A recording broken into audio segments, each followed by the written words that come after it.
Oke, assalamualaikum bosku. Terima kasih ya yang sudah support kita sampai ke saat ini. Dan di sini ya seperti yang lihat kita sekarang dalam kabin Mitsubishi Strada Triton ya. Ini yang 4x4 double gardan nih. Dan di sini saya akan menjawab nih pertanyaan dari teman-teman yang mungkin masih belum mengerti ya tentang double gardan ini. Karena banyak juga teman-teman yang bertanya tentang double gardan ini, yaitu Bang, apakah double gardan ini boleh digunakan pada saat di jalan lintas atau di jalan aspal, katanya begitu. Dan ada lagi teman-teman yang nanya, Bang, apakah menggunakan double gardan bisa menambah kecepatan mobil, katanya. Nah, begini teman. Jadi double gardan ini ataupun double gardan yang seperti di Mitsubishi Strada Triton yang GLS ya, yang elektrik itu, yaitu sama saja teman-teman ya, cuman berbeda di mode perpindahannya saja. Ini kan masih pakai tuas ya. Jadi kalau yang GLS itu kan sudah elektrik dia ya, sudah main putar itu seperti Pajero itu ya. Jadi begini, saat kita tidak menggunakan double gardan ataupun di 2H, saat double gardan di 2H, jadi roda itu cuman 2 saja yang berputar. Jadi mesin itu hanya menggerakkan 2 roda bagian belakang saja gitu. Roda bagian depan itu cuma mengikuti saja gitu teman-teman ya. Gitu. Jadi 2H ini adalah 2 roda saja yang berputar gitu. Roda belakang saja. Dan ketika kita menggunakan double gardan di 4H, itu artinya 4 roda berputar semua gitu ya. Jadi 4 rodanya, roda belakang dan roda depan itu diputarkan atau digerakkan oleh mesin. Jadi 2H roda belakang saja, 4H adalah 4 roda semuanya berputar teman-teman, roda belakang dan roda depan gitu. Dan seterusnya di 4L. 4L ini adalah 4 low ya. 2H adalah 2 high, 4H, 4 high, 4L adalah 4 low. Jadi perbedaannya 4H dan 4L ini, 4H adalah 4 high, yaitu boleh dioperasikan pada kecepatan di atas 60 km per jam. Sedangkan 4L ini 4 low.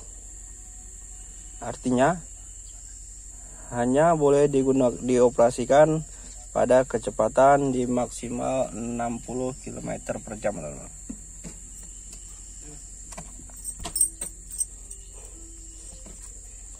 60 km per jam ya maksimal di 4L ini. Dan kenapa hanya boleh dioperasikan di kecepatan 60 km per jam? Karena 4H ini putarannya itu sejajar ya, roda belakang dengan roda depan itu kecepatannya sama saja ya. Itu. Sedangkan 4L itu roda depan lebih cepat sedikit dari roda belakang. Gitu. Jadi tidak sejajar ya. Roda 4L ini roda depan lebih cepat sedikit dari roda belakang. Jadi tidak sama gitu. Artinya 4L ini boleh dioperasikan pada saat jalan yang benar-benar terjal ataupun licin. Licin bergelombang itu sangat dianjurkan sekali untuk menggunakan 4L. Tapi hanya di maksimal kecepatan 60 km per jam. Itu teman-teman ya. Jadi jawaban dari pertanyaan teman-teman mengenai double gardan ini, apakah boleh dioperasikan pada saat di jalan lintas, itu tidak teman-teman ya. Pada saat di jalan lintas itu tidak dianjurkan untuk menggunakan double gardan. Ataupun di jalan aspal tidak dianjurkan menggunakan 4H ataupun 4L. Cukup gunakan 2H saja. Dan satu lagi pertanyaannya, apakah kita menggunakan double gardan ini bisa menambah laju kecepatan mobil? Jawabannya tidak. Karena double gardan hanya difungsikan untuk membantu putaran roda atau menambah putaran roda menjadi empat-empatnya berputar semua. Jadi tidak berpengaruh pada kecepatan. Dan yang ada saat kita menggunakan double gardan itu malah kecepatannya ataupun tenaga mobil malah sedikit berkurang ya, karena berat, karena 4 roda yang diputar oleh mesin. Kalau 2H kan cuma 2 roda yang diputar oleh mesin, sedangkan 4H ataupun 4L itu 4 rodanya diputar oleh mesin. Jadi terasa lebih berat dan di bahan bakar juga sedikit lebih bolosnya teman.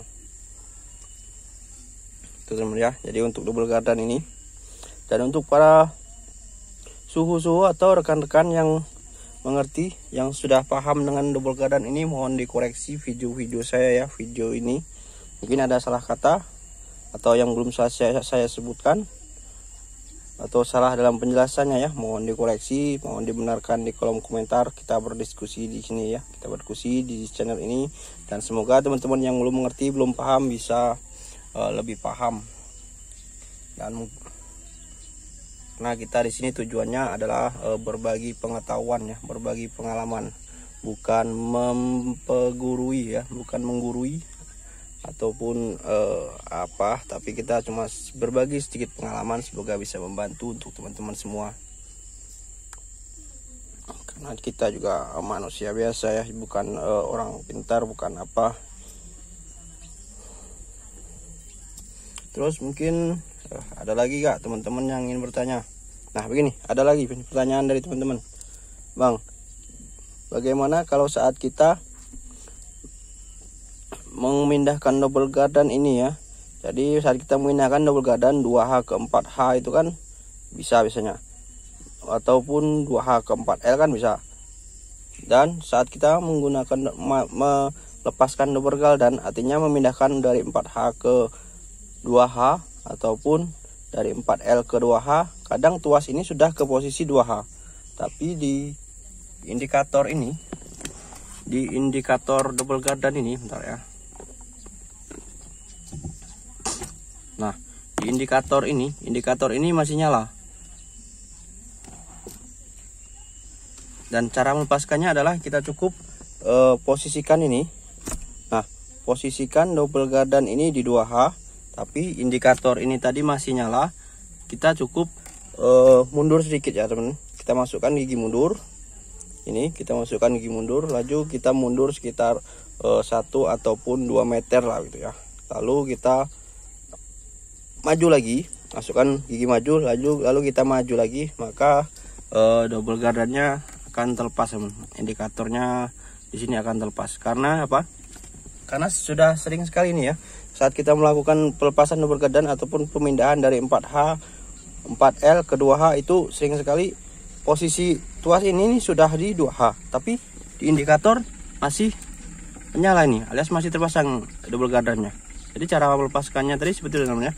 Kita mundur sedikit sekitar 2 meter ataupun 2 meter, lalu kita maju lagi, maka otomatis double gardannya dia akan hilang nih indikatornya teman. Itu teman-teman ya, untuk melepaskan double gardan itu sudah sering sekali gitu. Dan ini untuk memindahkan double gardan, kalau untuk mengoperasikan untuk atau memasukkannya 2H ke 4H ataupun 2H ke 4L itu tidak boleh pada posisi mobil sedang melaju teman-teman ya, ataupun mobil sedang berjalan begitu. Jadi diusahakan saat kita masukkan atau memindahkan double gardan dari 2H ke 4H atau 2H ke 4L itu diusahakan posisi mobil sedang berhenti teman-teman ya, berhenti total gitu maksudnya. Untuk mengurangi ya atau mencegah terjadinya kerusakan pada komponen double gardannya teman-teman. Karena kalau kita masukkan double gardan ini kita masukkan pada saat mobil sedang melaju ataupun sedang berjalan gitu, itu bisa dimasukkan, dan efeknya tidak langsung ya. Waktu kita masukkan double gardan ini pada saat mobil melaju, itu tidak langsung rusak double gardannya. Sekali tidak apa-apa, 2 kali tidak apa mungkin, tapi untuk kedepannya itu kemungkinan besar komponen double gardannya akan cepat rusak ya. Sekali tidak apa, 2 kali tidak apa-apa, tapi kedepannya itu kemungkinan besar akan cepat rusak teman-teman gitu. Kenapa? ya, jadi double gardan ini tidak boleh dioperasikan atau tidak boleh dipindahkan pada saat mobil sedang melaju ya. Begitu juga pada saat kita melepaskan. Jadi usahakan double gardan ini ataupun mobilnya berhenti terlebih dahulu, teman-teman. Dan untuk di unit baru pun biasanya ada nih buku panduannya nih. Apalagi kalau untuk di dump truck itu biasanya ada tuh, di sini tuh ada peringatan cara pengoperasian double gardan. Itu tidak boleh dioperasikan pada saat melaju dan tidak boleh dioperasikan pada saat jalan bagus ya, ataupun jalan lintas gitu, teman. Oke teman-teman, mungkin ada yang belum paham ataupun belum mengerti, mungkin bisa ditanyakan ya di kolom komentar. Nanti kita akan jawab di video berikutnya nih. Dan mungkin juga ada teman-temannya juga ya, juga yang suka dengan video-video kita ya. Jadi ada beberapa video lainnya juga kita di channel ini, mungkin tentang belajar truk, belajar alat berat, ataupun video-video alat berat tambang dan video-video vlog lainnya ya. Silahkan teman-teman ceklah di playlist di channel ini, karena video-videonya sudah saya kelompokkan ya di berbagai playlist di channel ini.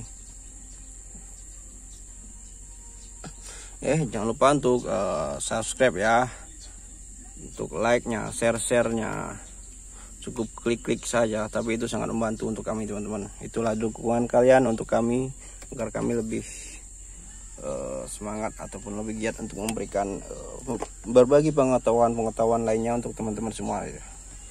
Oke teman-teman, cukup segitu untuk video kali ini ya. Dan untuk para susu ataupun untuk para yang sudah mengerti, mohon koreksi ya video-video saya jika ada salah kata, salah penyebutan ataupun penyampaiannya ya, mohon maaf. Dan tolong dibenarkan di kolom komentar supaya teman-teman yang lainnya juga tidak ikut salah ini. Oke, kita diskusi sini. Oke, kita tutup videonya. Wassalamualaikum warahmatullahi wabarakatuh.